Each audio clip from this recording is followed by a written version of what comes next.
Memorandum of Congress. Kaya wala silang right mag-issue ng pono ng mga divorce there or whatever. Because God created the marriage. It is someone else's product. It is not our product. It is only a result of our decision.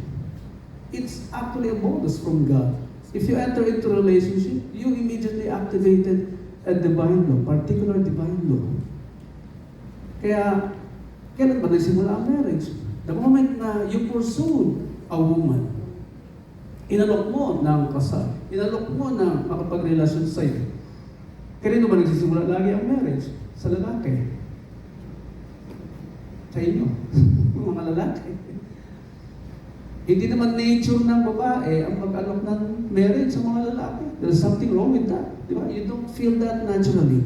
But to the man, they feel that naturally to offer marriage to a man. Kailan nagsimula ang marriage? When he saw the woman, right after hugutin sa kanyang tadyang, ang babae, sabi niya, this is now bone of my bones, flesh of my flesh. She shall be called woman. Walang endorsement ng Diyos. Basta pinabayaan lang niya because He brought her to the man. Brought means in Hebrew, means paraded. Pinarada lang ng Diyos yung babae, then you decide. Hindi pa pakikialaman ng Diyos ang inyong will. Yung free will, yung inyong decision, hindi pa pakikialaman ng Diyos yun. That's the greatest gift that was given to us. Kahit na may risk, kahit na alam ng Diyos na may risk, yung pagbibigay ng freedom to choose sa atin, binigay pa rin niya. Bakit? Kasi pwedeng, you can choose not to believe in Him eh.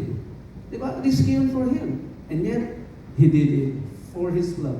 Because of His love for us. So, what is perfect? Alignment to the design of the product. Then let's go to the marriage.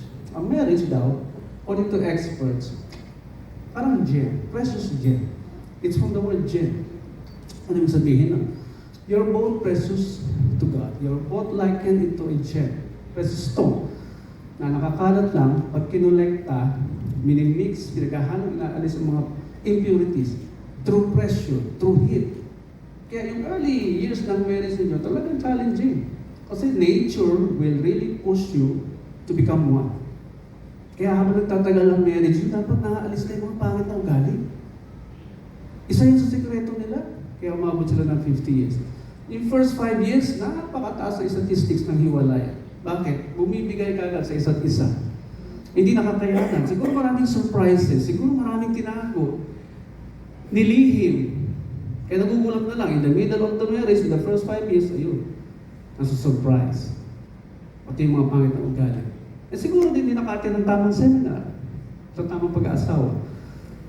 So, pag-iisahin kayo. And the first 25 years, sabi ni Mark Twain, yun lang ang chance na maintindihan mo yung marriage.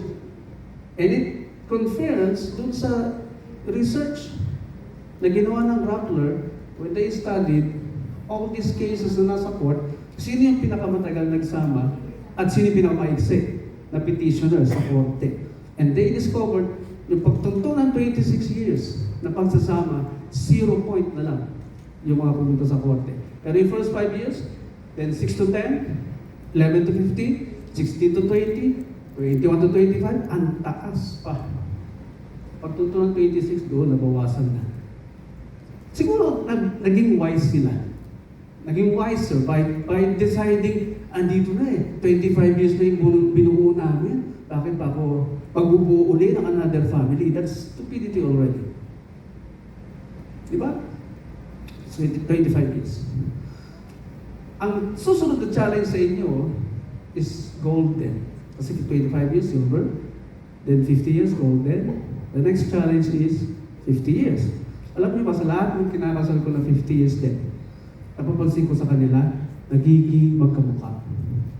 Nagiging parang kambal na sila. It's actually the mysteries or the mystery of marriage.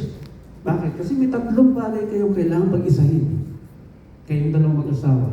Pag-iisahin talaga because God did not create a monster. Ano ba yung monster? Yung isang body, tapos may dalawang ulo na nagkukumpit sa decision making, nag-aaway, nagtatalo. Ako mas magaling sa'yo kasi mas mataas pinag-aralan ko. Hindi, mas okay ito. Ayon sa aking feeling. Ganon. Because hindi dapat nagkukumpit ang mag-asawa. Because God is a God of order. Isang katawan at isang ulo lang ang kanyang nilikha. Kaya sabi niya sa babae, inayos na niya. He will rule over you. Genesis 3:19. Kaya akala natin, yung equality, nag-a-apply sa marriage. No. It's only in the corporate world. Why? Noong Genesis chapter 1, pareho silang single. Single pa, hindi pa pinipintas yung prutas. Sabi ng Diyos, let us give them dominion over the fish of the sea, the fowls of the air. Pareho silang may authority sa mundo. Nung single pa sila. E nung nag-chapter 2, sinuway ang utos ng Diyos. Naging mag-asawa sila bigla. Inayos ng Diyos para hindi magpatayan. He will rule over you. Kaya sa mga mag-asawa ngayon, bigyan nyo ng chance yung husband nyo mag-lead. Kahit na napakataas pa ng pinag-aralan nyo. Kasi hindi ko gusto yun ng sino mga husband ang patakbuhin ng babae ang kanyang buhay. Sige nga. Tignan natin kung nagtatagal yung relasyon ganyan. Hindi. Because it malfunctions. The product is malfunctioning. Why? It is not how God designed marriage. Naintindihan po. Minsan sa mapapanood niyo po ako sa TV5, sa Good Morning Kapatid, at sa Billionaire News Channel, at sa Julius and Titi Babaw, para sa Pamilyang Pilipino, at sa EKMJS mo na yan. O meron trending na usapan tungkol sa relationship, marriage and family. So, tatlong bagay ang kailangan pag-isahin. Sabi ni Abraham Maslow, tatlong bagay na yung ating pagkatao. Yung physical, yung psychological, at yung self-actualization, which is actually spiritual. Hindi lang yung ma-describe na siya ay spiritual. Self-actualization, sabi ni Abraham Maslow. Physical. Ito yung mga bagay na kailangan iisa ang mundo ninyo. Kung mahilig yung husband mo sa basketball, pero hindi mo gusto, pumasok ka sa marriage, pumunta ka dun sa mundo niya. Mga bagay na nakikita, this is physical. So you have to get involved in what your husband is doing. Ganun ka rin, wife. O galing ko ng husband, kung ano yung gusto ng wife mo, get involved para maintindihan mo yung ginagawa niya, para hindi ka mag-question, para hindi ka nagagalit. Kung bakit lagi siya nandun? At ginagawa niya yung hobby niya. Physical. Yan ang inyong pag-iisay. Second, psychological. Ito yung mind. Sabi ni Abraham Maslow, kapag dumaan kayo sa point, naiisa na lang kayo ng nalalaman na mag-asawa. Let's say, pag in-invite ka sa event, halimbawa, tapos na-late ka, pero nandun na siya yung pinagsalita, masasabi mo, parang ako din yan. Yung nalalaman niya, alam ko din, ay, ako makinig kayo sa asawa ko. Dapat dumating kayo sa point na gano'n. Ha? Para di ka lang yung kukontrahan. O di, less stress ang marriage. Di ba? Kaya ako, tinanong ko uli kayo pwede ba mabuhay nang walang stress? Pwede. Desisyonan nyo lang.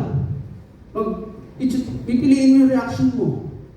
Whatever situation, ay, di agad ako magagalit. Kasi love ko siya. Ay, hindi ko siya magpaliwanag kasi love ko siya. Nandun yung definition ng love. Sa definition ni Apostle Paul, love is kind, love is patient, love that does not envy, love does not easily anger. Yung gusto ko dun hindi agad nagagalit. Kahit na naiinis ka na, late na dumating asawa mo, hindi ka kagad magagalit kasi love mo siya. Hintay ko muna yung paliwanag niya. Meron ka na kausap na chicks kanina. Pero palmado ka na. Pagdating, sino ba yun? Share mo naman sa akin na sino yun. Ganun, dapat mag-uusap ng mga mag-asawa. Hindi yung galit ka agad. Pag galit ka agad, siyempre i-depensa yung sarili niya. Di ba? Love does not keep secrets. Sinasabi, pinovolunteer. And I'm sure, kaya nagtagal sila. Because they are on the right track. They are doing the right thing. Pinag-aralan ko po yan sa Pennsylvania. If the couple is doing the right thing, sabay lumalago ang buhay. Why? Because they contribute to the family basket. Both of them. Walang nagsusunod. Kasi yung pagsusunod, yung mentalidad na pagpapasaya sa sarili, it only happens before the wedding, before the marriage. Pag nag-asawa na, ang target mo na pasayin ay ang asawa na. It also written in Article 1 of our family code. Marriage is a special contract. Bakit special? Kasi mayroong ordinary. Ang ordinary contract, pwede mo ipasok ng terms and conditions mo. Ito gusto ko. Lagay mo ito, bayaran mo ito. As long as you're not violating any law. customs, public policy. Sa marriage, special contract na daw ito. Hindi mo na pwede ipasok yung terms and conditions mo. Hindi mo na pwede bitbitin mga bagay na nagpaprosesa sa'yo. Ano ba yun? Hindi yung issue mo. Sugal, alak, sigarilyo, babae. Bawal na. Kasi batas na ang magdidikta sa marriage. Malinaw po. Bawal lang sabihin sa asawa mo na nag-asawa ka na maldita, magtiis ka. Hindi po yun acceptable. Illegal po yun. Nag-asawa ka ng sugarol, magtiis ka. Hindi po yun acceptable. That's illegal under the family code. Pasalamat kayo, walang criminal liability. Na-invento na lang vowsy just to put criminal liability to that law. The last one, kailangan ninyo pag-isahin, spirituality. Yan yung pangatlong bahagi ng ating katawan. Spirituality. Malaking tulong yung pareho kayo ng paniniwala. Kasi magkaiba kayo religion. No? Lagi na kayo magkukumpit, magdidebate. Ito religion ko tama. Hindi, ito religion ko tama. O di pag-isahin nyo lang, isang Diyos naman ang dapat sambahin. Di ba? What else? Yung vision na binigay sa'yo ng Diyos. You cannot create two visions in the house. Only one. Yung lalaki lang sinabihan ng Diyos. In Genesis chapter 2 verse 15, God put the man in the Garden of Eden. For what? To work. Eh wala namang working, hindi naman mag-work si Adam ng panahon na yun because everything was provided. Just like a responsible parent, pag-gising niya, may pagkain, ipitas lang siya. Hindi na siya malungkot doon, walang malungkot doon sa Garden of Eden. Diyos ang desisyon.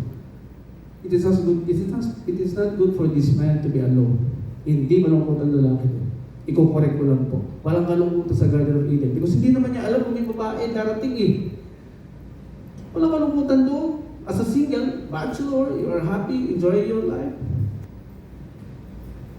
Ganon din siya. Kaya naisip ng Diyos, di ata tama na naging isang lalaki ito. Bibigyan ko siya ng kapareha. Sa tulong ng Pilipino, ng ating mga traditional ancestors, ang babae ginagawang alipin. Which is not good. Diba? Katuwag mo yan, bahagi ng katuwag mo yan. Huwag mong tingnan ng inferior sa iyo. Helper means ezer. Sabi ng Diyos, I will create a helper for the man. Which means in Hebrew, ezer. And ezer is God's name kapag kailangan tumakbo ng mga tao during emergency purposes. Kaya sa ating pag-aaral, naisip ko, the woman is God's presence in your life. Takbuhan mo sa oras ng pangailangan mo, mga emergency reasons, emergency purposes. And it's part of your body. Galing sa'yo. Decision mo. Napiliin ang babae mo. And I hope with this knowledge, magbago yung inyong mentality about handling your relationship. And maybe, isa sa mga hindi ginagawa ni Sir, ay maging harsh. Kasi bawal maging harsh sa babae. Dapat alam niyo lahat yun. Gusto ko tapusin ito by teaching you how to really love a woman. Para bumaba na yung bawsi-bawsi na cases na pinopromote nila taon-taon. Think of the woman you choose as your baby. Eh, baby mo talaga yan. Galing sa katawan mo, inugot ng Diyos. How do you treat a baby? Ganun yung treatment na gusto ng mga babae. Paano pa din? Bawal sila paiyakin. Bawal silang gutumin. Kailangan lagi mo sila pinapatawa. Lagi mo pinoproteksyonan. Di ba, girls? That's how you want to be treated. Bawal paiyakin, bawal gutumin, laging pinoproteksyonan, bawal sakta, laging inaalalayan. That is your baby. Every woman is a man's baby. Dr. Miles Monroe, research me. So I hope magkakaintindihan po tayo. Ito po ang perfect example ng perfect marriage. Look up to them. They are doing the right thing, they are on the right track. Di ba na, sir?